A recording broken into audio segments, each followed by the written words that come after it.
किसान साथियों नमस्कार, स्वागत है आपका हमारे YouTube channel agriculture point number 1 में। किसान साथियों, आज हम बात करेंगे गेहूं की पहली सिंचाई के बारे में कि गेहूं की पहली सिंचाई किस समय करनी चाहिए और पहली सिंचाई के बाद आपको कौन कौन से खाद और रासायनिक उर्वरकों का प्रयोग करना है जिससे आपकी गेहूं की फसल में ज़्यादा से ज़्यादा कल्ले निकले, फुटाव बहुत ही अच्छा हो। क्योंकि अगर किसान साथियों आपको अपनी गेहूँ की फसल से अच्छा उत्पादन प्राप्त करना है तो उसके लिए फसल के लिए जो भी जरूरी पोषक तत्व हैं, जो भी जरूरी न्यूट्रिएंट हैं, उनकी मात्रा में कमी नहीं रहनी चाहिए। अगर फसल को पोषक तत्व जो जरूरी न्यूट्रिएंट्स हैं अगर वो मिलेंगे तो फसल हरी भरी रहेगी, उत्पादन भी अच्छा होगा। तो ये जानते हैं। इससे पहले अगर आपने हमारे YouTube channel agriculture point number 1 को सब्सक्राइब नहीं किया है तो सब्सक्राइब कर लीजिए। किसान साथियों, गेहूं की बुआई के 20 से 25 दिन के अंदर पहली सिंचाई करने का सबसे अच्छा समय माना गया है। इस समय फसल में मुख्य जड़ें बनती हैं। इस समय पौधे के अंदर 3 से 4 पत्तियां हो जाती हैं। इस समय नए नए कल्लों का निर्माण होता है और कल्लों की संख्या को बढ़ाने के लिए पौधे में पोषक तत्वों का होना बहुत ही जरूरी है।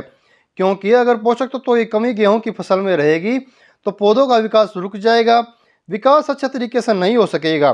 क्योंकि अभी मौसम में ठंड भी हो गई है। तो आइए बात करते हैं कौन कौन से खाद और रासायनिक उर्वरकों का प्रयोग आपको करना है। किसान साथियों, agriculture point number 1 YouTube channel पर हम आपके लिए वही जानकारी उपलब्ध कराते हैं जिससे कि अच्छी पैदावार लेकर हमारे किसान भाई बेहतर मुनाफा कमा सकें।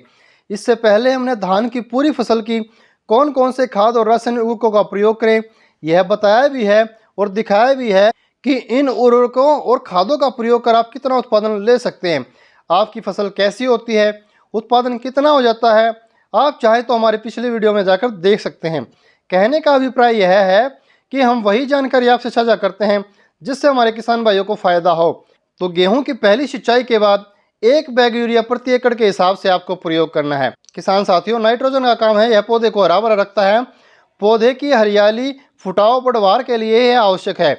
गेहूं की कुछ ऐसी अगेती वैरायटी हैं जिनमें यूरिया 1.5 बैग का प्रयोग प्रति एकड़ के हिसाब से करना है, जैसे DBW 187, DBW 303, DBW 327, DBW 370, 371, DBW 372, DBW 332, WH 1270।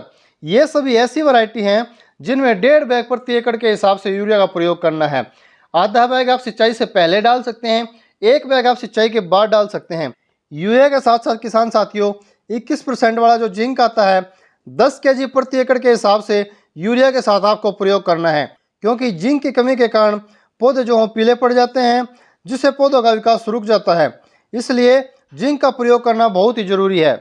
किसान साथियों, कहने का अभिप्राय यह है कि पहली सिंचाई के बाद 1 बैग यूरिया और 10 kg जिंक सल्फेट सामान्य समय पर जो वैरायटियों की बुआई की गई है उनमें आपको डालना है। किसान साथियों, एक बात का और विशेष ध्यान रखें, अगर गेहूं की बुआई के समय आपने DAP नहीं डाला है या DAP की मात्रा जो कम डाली है तो DAP की मात्रा की पूर्ति करने के लिए गेहूं की फसल में आप सिंचाई से पहले DAP डाल सकते हैं। क्योंकि पौधों के जड़ों के विकास के लिए फास्फोरस की आवश्यकता होती है। अगर सिंचाई से पहले आप DAP देते हैं तो वह पानी के साथ पौधों की जड़ों तक पहुंच जाता है जिससे जड़ों का विकास जो है वो अच्छा होता है। तो किसान साथियों, ये थी गेहूं की फसल की पहले सिंचाई के समय की जानकारी कि कौन से खादों और रासायनिक उर्वरकों का प्रयोग आपको करना है और कितनी मात्रा में आपको डालना है।